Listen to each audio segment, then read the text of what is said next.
You join me in teaching room 1 of our fantastic teaching academy here at the Jason Floyd facility in Spain. I'm joined with Monty Scowsill. Monty, thank you for your time, really appreciate it. Not at all.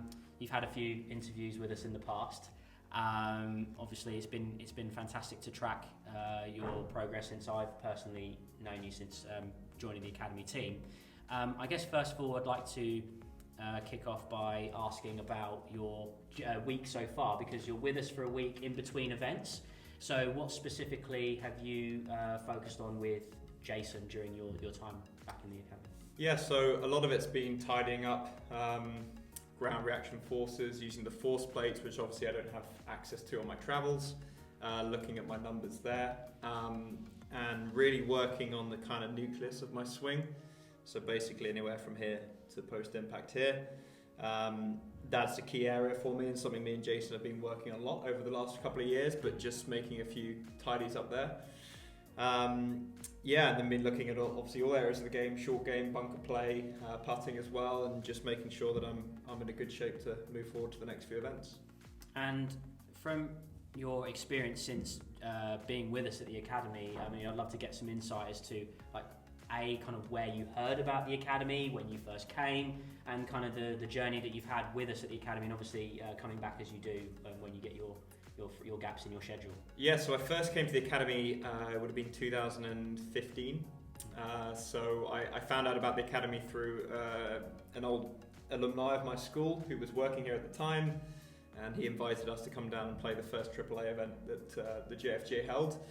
So that was my first time actually at the academy, which was at Bahrain at the time. Mm-hmm. And then on a gap year, but before going to university, I spent 3 months down here in the winter, which was great. I was able to really start to understand how to play golf properly and everything that I needed to do to get better. And then obviously went on to college and did that route. So, but now been working with Jason and you guys for the last couple of years. And in terms of your transition from obviously a very stellar, solid, really successful kind of amateur career to now that transition into now being professional as you are, has there been anything noticeable in the transition in terms of any kind of differences you've come across where maybe you found something maybe easier or more challenging, or I'd love to get some insight there. Yeah, that's a good question. I think playing amateur golf, you experience a lot of tough golf courses, especially in the UK, often on links courses, which are windy, firm, so you're battling the elements a lot.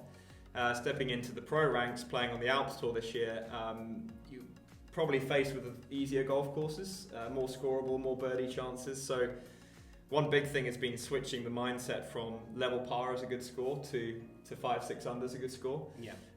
It's probably been the hardest thing, and if you get yourself in a position through 9 holes, maybe 3 or 4 under, to really keep your foot on the accelerator and try and post a really good score, mm-hmm. rather than settle for something you think might be good in your head, whereas there's always going to be one guy who's going to go and shoot a really low one. You just got to hope that that's you. So from a mental standpoint, that's a big thing. Obviously the level goes up. Playing professional golf, playing against guys who are playing for a living. Many of them have been doing it for a long time. They're experienced. They know how to manage their game and their emotions really well. So that's been a big learning curve for me to address those specific bits. And hopefully next year I'll be able to kick on and have some good success. And from your circuit so far, where has that kind of taken you in terms of different countries, or anything in particular where, again, you've noticed there's difference in the style of courses? You said obviously scoring-wise, it's more precedent on going lower than necessarily kind of US Open, like level par is a good score. Have you found there's been any real changes in terms of when you've played in different countries? Is there anything kind of noticeable there? I think green would be the obvious one on the greens, yeah. Facing a lot of grain, slopier greens perhaps as well. So that comes down to course management as well. Heading it into the right spots on the greens is really important. And then obviously traveling a lot, been to 12 different countries this year. So getting used to the travel, airports, car hire, all of that stuff is definitely different to amateur golf, where you're kind of bombing around in your car a bit more. So learning to manage all those aspects is super important, and I feel the Alps Tour is a great stepping stone for moving on to the Challenge and the DP World Tour, because you're going to face very similar circumstances when you hopefully move up. And so what's now next for you on the, I suppose, the the rest of the calendar year, kind of how does your season now look? Yeah, so I've got a couple more events, one in Italy and then in the Middle East at sort of middle to end of November, and then December, no tournaments, quite a quiet period on the schedule. January the same, and then season will kick off again in February, so hopefully I'll be able to come down here a bit more and get some more work in with you guys. And just, it's nice because the season is very busy. When you start, it's full on. Yeah. So to have some time to reflect and also tidy up your game, and one of the things I found difficult is when you are going from event to event to event, there's actually very little practice time. Yeah. So if your game's not quite where you want it to be, it's difficult to manage sometimes.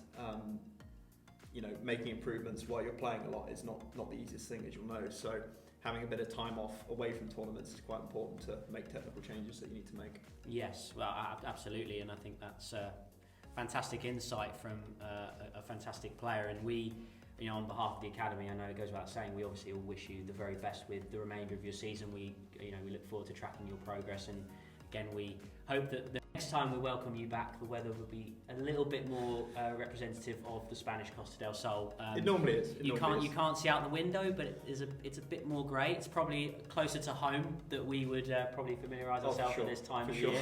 But Monty, really appreciate your time as always. It's great to see you, and again, we wish you all the very best for the future. Thank Always you good to see you, Dan. Thank you. you. Cheers.